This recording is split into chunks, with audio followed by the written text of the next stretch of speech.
Indian economy is expected to grow at 7% in the current financial year. Bengal growing at 8.4% in the current financial year. I want to leave these numbers here because when we are doing this growth in Bengal, it is not a divisive growth. It is an inclusive growth. And I'll give you one more economic number, sir, and then I'll give you the social sector. On the All India Index of Industrial Production, the national average 22-23 is 5%, and Bengal's growth on this has been 8%. So this is the economy. Sir, I'll conclude by saying that yes, you win, we win, you have a view on the economy, we have a different view on the economy, and there's even another very, very big difference between who you are and who we are, because we also believe that no one can worship God either in a mosque or in a church or in a big temple or love his neighbor on an empty stomach. Sir, a short duration discussion is a time where opposition MPs get a chance to express ourselves, and we thank you not only for taking this discussion up, sir, because there is a tradition here to take one short duration discussion every week. Not only have you taken this discussion up, but the normal time for this discussion is 2.5 hours. And I've just noted that it's actually been expanded to 4 hours. So we appreciate that. And if this short duration discussion on an issue which is primarily put up by members of the opposition and of course and of the treasury benches, sir, I think it will go a long way in having a house running. You wanted to run 100% without any disruption. Let me, on behalf of my party, the Trinamool Congress, and I'm sure many of my colleagues from other parties on this side share the view, not 100%, sir. Till 22nd December, we'll make it run for 102%. And give us one short duration discussion next week, where I'm told that over 100 MPs from 12, 13 different political parties want to have a discussion on the steps to be taken to strengthen cooperative federalism. We want to discuss this, sir, in a meaningful way. Now, on this subject. Sir, elections come and go. Some win, some lose. Sir, but the real winner after every election, besides, of course, the parliamentary democracy, are the people. And on the subject, sir, on the economy, which is the subject of our discussion, how is the economy looking? And I think it depends on whose eyes are you looking through. If you're looking at the economy this morning when you get up, and if you're into the stock market, you should be very happy. Some 69,000 in the stock market. Should be very happy. If you're looking at the economy through the eyes of the billionaires, you should also be very happy. And we have nothing against billionaires, may their tribe increase. From 142 billionaires in India 3 years ago, that number is now 169. Good. If you're looking at the economy through the eyes of the richest 1% of everyone in India, you should also be happy, because the richest 1% control some 40% of the total wealth. And since the finance minister is here, and thank you, ma'am, for being here, because whenever we try and have some meetings with ministers with our state government, the Minister of State is sent to meet us. So I really appreciate that the minister herself is here.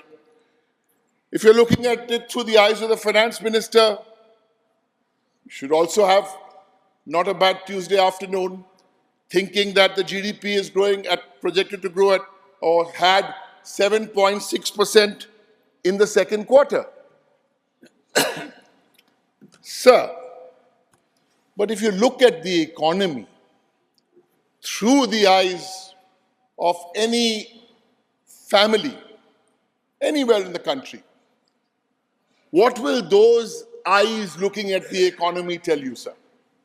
Those eyes will tell you that from 2014 to 2023, the price of rice has gone up by 56%, the price of wheat by 59%, milk by 61%, tomatoes by 115%, or tur dal by 120%. Gas now has come down, but before the elections it came down. And there is a saying in Bangla, sir, Hajar takai ranna hocche bina poishar chal. You must have picked up some Bengali.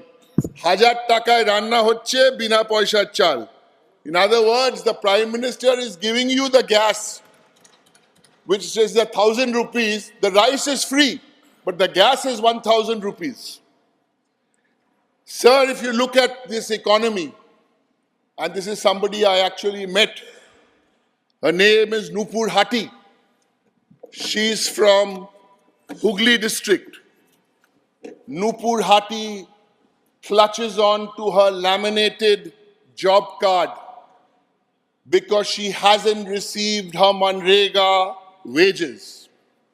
Or look at the economy to the 21 lakh workers who, like Nupur Hati, has worked, but it's been 2 years, even though she was guaranteed 15 days, she has not received these wages, adding up to some 15,000 crores. That's only one state.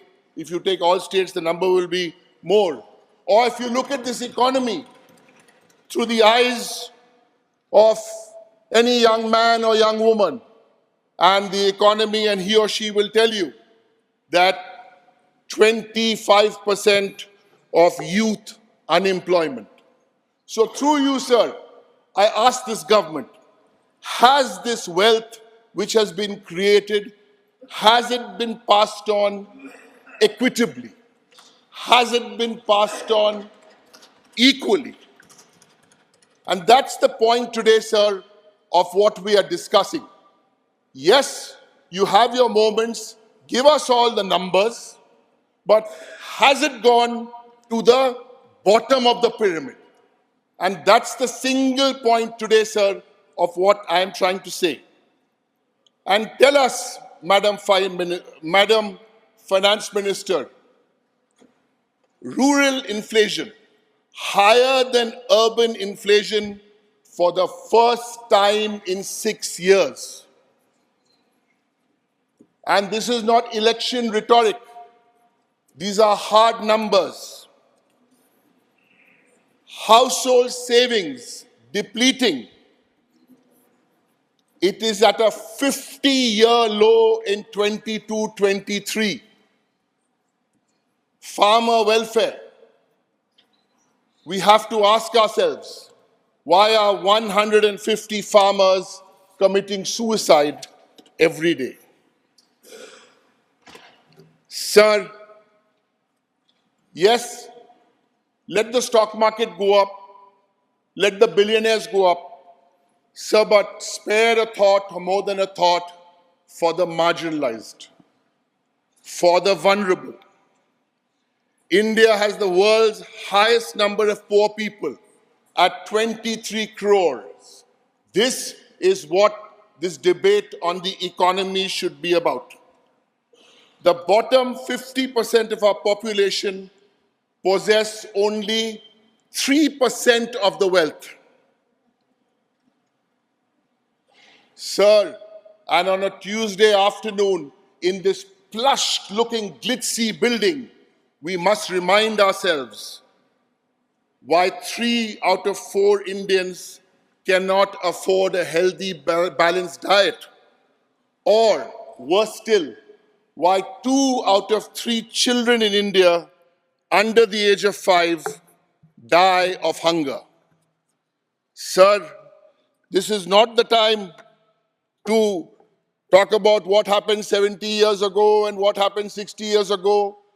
That's why, without doing any politics, we are presenting some numbers, and we want the government to address these issues and find solutions to these issues. Many promises have been made. I'm not going there today because on the promises and the delivery, I want to stick very, very clearly with the economy.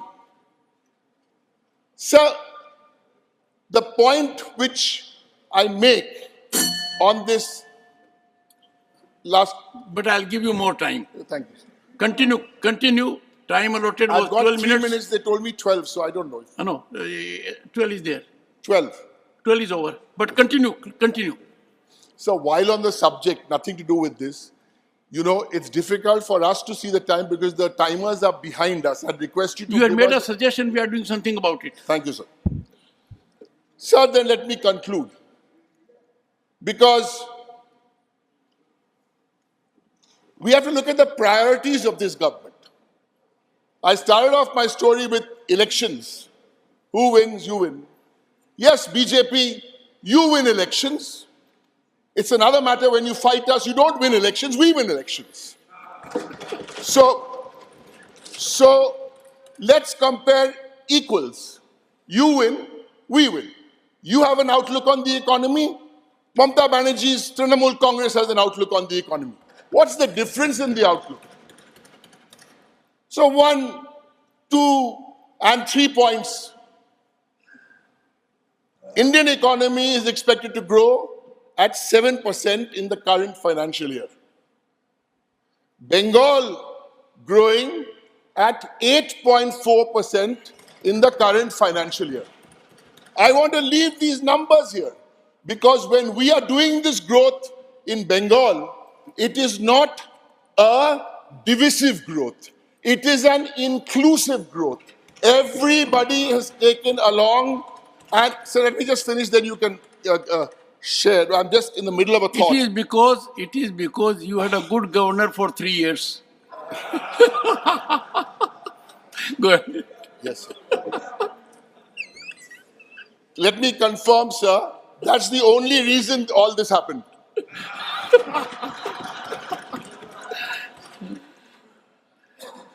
I only don't want to add 3 points. So I gave you the growth number. I want to take one other number of one social sector view. On our view, the Trinamool view, because they win and we win, and the BJP view. And I'll give you one more economic number, sir, and then I'll give you the social sector. On the All India Index of Industrial Production, the national average 22-23 is 5%, and Bengal's growth on this has been 8%. So this is the economy. And I'll end with one more example. As I said, it's just one example on the outlook. You have your Beti Bachao program.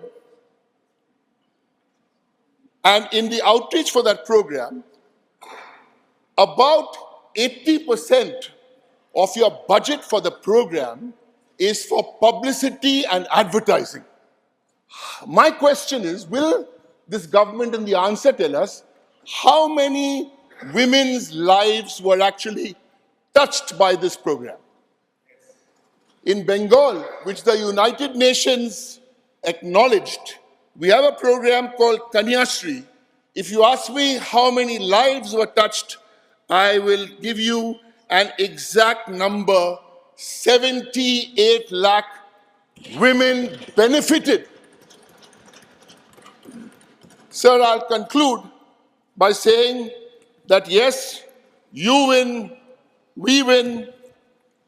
You have a view on the economy, we have a different view on the economy, and there's even another very, very big difference between who you are and who we are, because we also believe